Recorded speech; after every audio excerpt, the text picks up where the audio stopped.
एक सीधी सादी गांव की लड़की की शादी शहर के एक इंजीनियर आकाश से हुई। शादी के बाद कुछ समय तो सब कुछ अच्छा चला, पर फिर उसकी जिंदगी में बेरुखी आ गई। रिया को महसूस हुआ कि वो अब अकेली हो गई है। वो अपने पति से दूर हो चुकी थी और उसके दिल में एक खालीपन था।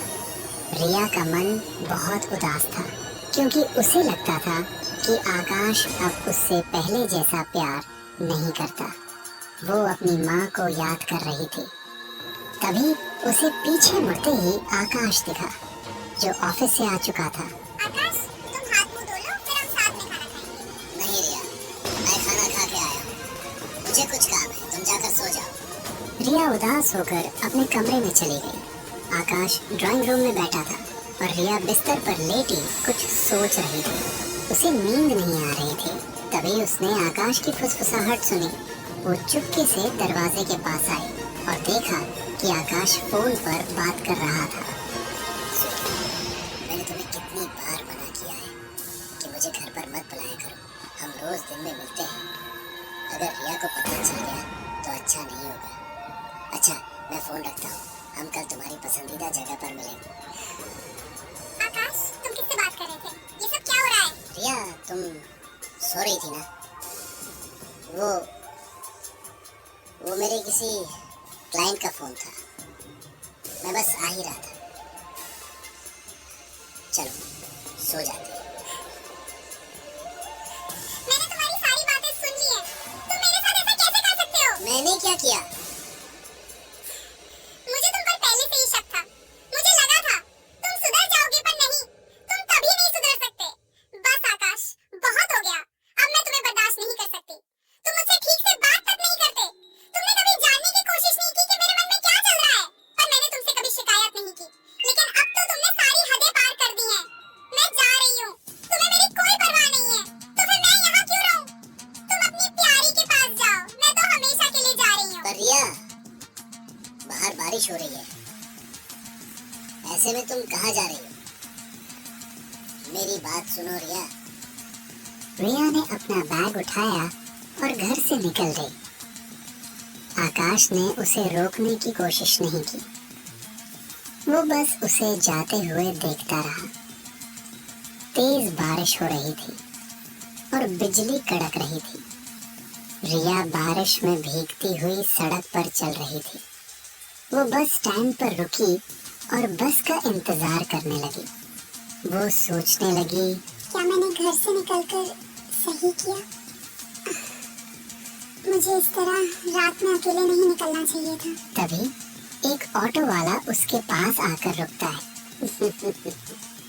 मैडम जी, क्या आपको कहीं जाना है? मैं आपको छोड़ दूँ? रिया ऑटो में बैठ गई। उसकी आंखों में दुख साफ दिखाई दे रहा था। ऑटो वाला उसे शीशे में देखकर बोला, क्या हुआ मैडम? क्या आपका अपने पति से झगड़ा हो गया? आप इस हालत में अकेली बैठी हैं। नहीं भैया, ऐसी कोई बात नहीं है। मुझे अपनी माँ के पास तुरंत जाना था। एक बात है मैडम, आपको इतनी बरसात वाली रात में अकेले बाहर नहीं जाना चाहिए। ऐसी रातों में तो थोड़ी ताकतें घूमती हैं। तुम मेरी बात समझ रही हो ना? रिया ये सुनकर थोड़ा डर गई, पर कुछ नहीं बोली। देखो मैडम, आपका स्टेशन आ गया। इतनी बारिश में पूरा स्टेशन खाली है। आपको अकेले डर तो नहीं लग रहा ना? ट्रेन आने में शायद कुछ देर हो। नहीं भैया, मैं ठीक हूँ, आप जाओ। ऑटो वाला चला गया। रिया अकेली खड़ी होकर ट्रेन का इंतजार करने लगी। कुछ देर बाद ट्रेन स्टेशन पर आ गई। रिया ट्रेन के अंदर गई और एक सीट पर बैठ गई। ट्रेन का डिब्बा पूरी तरह खाली था। वो डर गई। तभी एक 12 साल का बच्चा उसके सामने आकर बैठ गया। आंटी, क्या मैं यहाँ बैठ सकता हूँ? हाँ बेटा, आओ और बैठो। आंटी, तुम रो रही हो? नहीं, मैं थोड़ा थक गई हूँ बेटा। तुम्हारे मम्मी पापा कहाँ हैं? इतनी रात में तुम अकेले कहाँ जा रहे हो? आंटी, मेरे मम्मी पापा 25 साल पहले इसी ट्रेन में मर गए थे। पर तुम तो सिर्फ 12-13 साल के हो, तो तुम्हारे माँ बाप 20 साल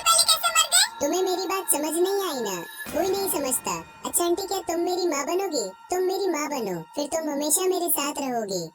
बच्चे की बातें अजीब थीं। रिया चुपचाप बैठी रही। अचानक बच्चे का चेहरा बदल गया। उसकी आंखें लाल हो गईं। तुम कौन हो? वो क्या था? वो बच्चा, उसका वो चेहरा, वो कौन है? क्या हुआ आंटी?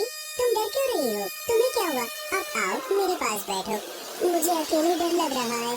तुम्हारा चेहरा तो ठीक है, पर अभी तुम्हारे चेहरे पे खून लगा था। खून? वरना मेरा चेहरा बिल्कुल ठीक है आंटी। देखो कुछ नहीं हुआ, तुमने मुझे डरा दिया। सॉरी बेटा, थकान की वजह से हुआ होगा। रेलवे स्टेशन आ गया। रिया ट्रेन से उतर गई। जैसे ही वो पीछे मुड़ी, उसने बच्चे को आवाज दी। आओ बेटा, बाहर आओ, मेरे साथ आओ, मेरे घर। अरे, वो बच्चा कहाँ गया? अरे, ट्रेन का डिब्बा तो खाली है, वो बच्चा कहाँ गया? पता नहीं इतनी जल्दी कहाँ गायब हो गया। ये बारिश रुकने का नाम ही नहीं ले रही। रिया अपने गांव की तरफ पैदल ही निकल पड़ी। बारिश में भीगती हुई रिया घर की ओर निकल रही थी। रास्ता सुनसान था, चारों तरफ अंधेरा था। दूर दूर तक कोई दिखाई नहीं दे रहा था। आसमान अभी भी बिजली की गड़गड़ाहट से चीख रहा था। रीमा सड़क पर अकेली चली जा रही थी, डरी हुई, सहमी हुई और आंखों में उदासी लिए। जो स्टेशन से 2 किलोमीटर दूर था, तभी एक बूढ़ी औरत उसके सामने आई। बेटी, तुम अकेली हो। तुम्हें इस ट्रेन में अकेले सफर नहीं करना चाहिए था। वो तुम्हें ले जाएगा। कौन मार डालेगा? और तुम हो कौन? मैं तो बस एक मुसाफिर हूँ बेटी। अगर तुम अपनी जान बचाना चाहती हो, तो जल्दी से अपने घर जाओ। जल्दी जाओ, जाओ, जाओ। कौन मुझे छोड़ के नहीं जाएगा? आज मेरे साथ क्या हो रहा है? मुझे कुछ समझ में नहीं आ रहा। पहले तो आकाश ने मुझे धोखा दिया, उसकी वजह से मुझे इस हालत में अकेले घर से निकलना पड़ा। और अब रास्ते में मेरे साथ कितनी अजीबोगरीब घटनाएं घट रही हैं। पहले तो मुझे पता ही नहीं चला कि वो बच्चा कहाँ गायब हो गया। क्या होगा? रात के करीब 2 बज रहे थे। बूढ़ी औरत अचानक गायब हो गई। रिया डरी हुई अपने घर की तरफ चल पड़ी। कुछ देर बाद घर पहुंची और दरवाजा खटखटाया। उसकी माँ ने दरवाजा खोला। रिया, इतनी रात को अंदर आओ।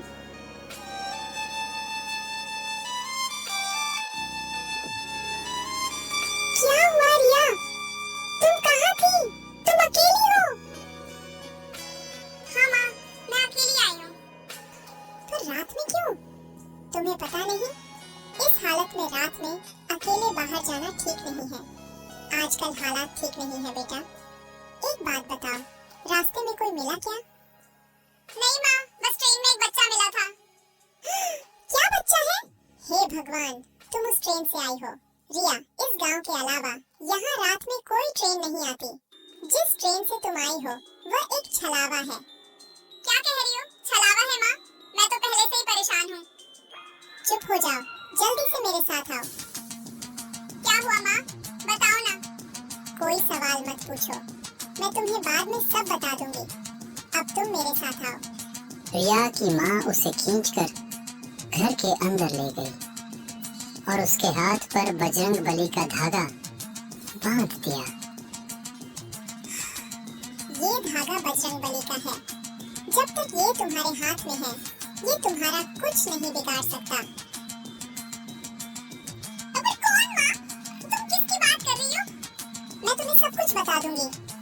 मुझे पता है कि वह बच्चा तुम्हारे आसपास ही है।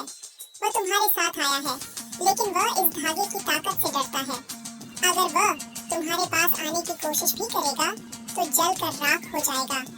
ट्रेन में जो बच्चा तुम्हें मिला था, वह इंसान नहीं था, वह एक छलावा था रिया। 25 साल पहले उसकी मौत अपने माता पिता के साथ उसी ट्रेन में हुई थी, लेकिन अब वह भटक रहा है।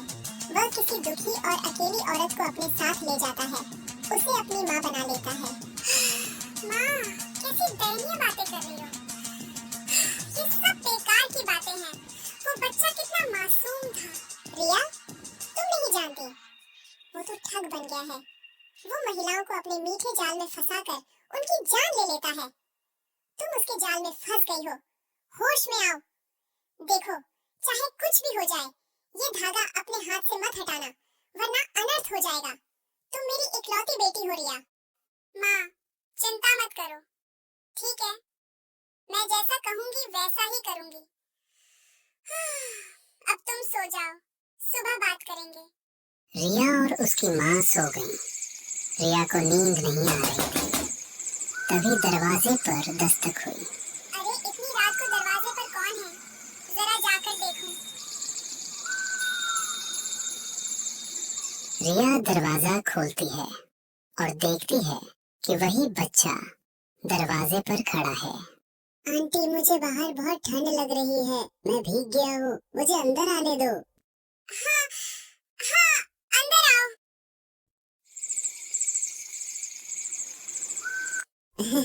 आंटी, आपने अपने हाथ में क्या बांधा है? जब आप ट्रेन में थी तभी आपके हाथ में नहीं था। अरे, ये तो मेरी माँ ने मेरे हाथ में बांधा है। आंटी प्लीज, ये धागा मुझे दे दो, मुझे डर लग रहा है, मुझे इसे भी बांधना है। रिया उस धागे को खोलने की कोशिश करती है, तभी उसकी माँ उसे रोक देती है। रुको रिया, ये क्या कर रही हो? मैंने कहा था ना कि इसे हाथ से मत हटाओ। इस बच्चे से दूर रहो। माँ, ये वही बच्चा है, देखो कितना प्यारा है। रिया, ये सब धोखा है, धोखा। तुम यहाँ क्यों आए हो? चले जाओ। देखो, मेरी एक ही बेटी है, तुम उससे दूर रहो। यहाँ से चले जाओ। अरे नहीं, मैं कोई धोखेबाज नहीं हूँ। मैं यहाँ आपका घर मांगने आया हूँ। मुझे भूख लगी है और बाहर बारिश हो रही है। मैं सुबह यहाँ से चला जाऊंगा। माँ, वो सही कह रहा है। देखो, इतनी बारिश में वो कहाँ जाएगा? उसे आज रात यहीं रहने दो, प्लीज माँ। रिया की माँ को उस बच्चे पर यकीन नहीं था, लेकिन बेटी की जिद के आगे वो मान गई। अगली सुबह बारिश रुक गई। रिया, वो बच्चा कहाँ है? अरे माँ, फिर शुरू हो गई। वो अभी भी सो रहा है। जैसे ही वो उठेगा, मैं उसे कह दूंगी कि वो चला जाए। तभी बच्चा आता है। आंटी, मुझे भूख लगी है, मुझे कुछ खाने को दे दो। ठीक है बेटा, तुम बैठो, मैं अभी लाती हूँ।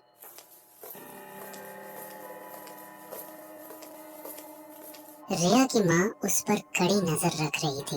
आंटी, मुझे दूध पीना है, मैं ये नहीं खाना चाहता। माँ, इसके लिए थोड़ा दूध ले आओ। ठीक है, मैं लाती हूँ, पर तुम अपना ख्याल रखना, समझ गई? अरे ये धागा मुझे दे दो आंटी। रिया ने जैसे ही हाथ से धागा खोला, बच्चा अपने असली रूप में आ गया। रिया डर गई। आंटी, आपने कहा था, आंटी, आपने कहा था कि आप हमेशा मेरे साथ रहेंगी, मेरी माँ बनकर। आइए, मेरे साथ आइए।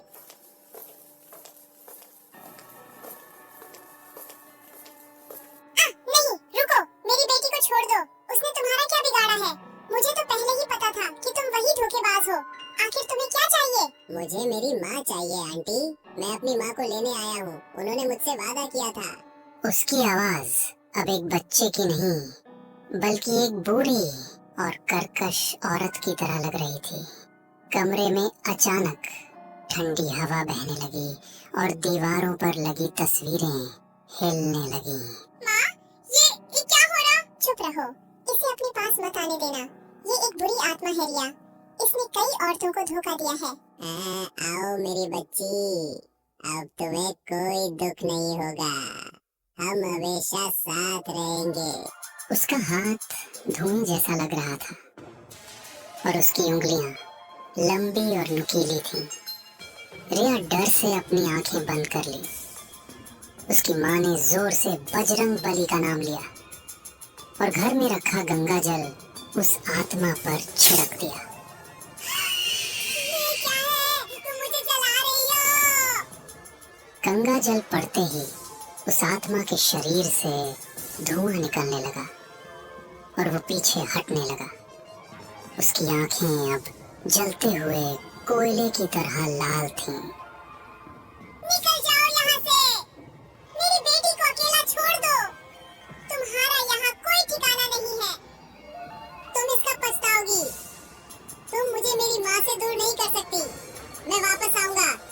इतना कहकर वो आत्मा एक काले धुएं के बादल में बदल गई। बाहर तेज हवा चल रही थी और बारिश फिर से शुरू हो गई थी, जैसे प्रकृति भी उस बुरी शक्ति के जाने से कांप रही हो। रिया डर से अपनी माँ से लिपट गई। उसका पूरा शरीर कांप रहा था।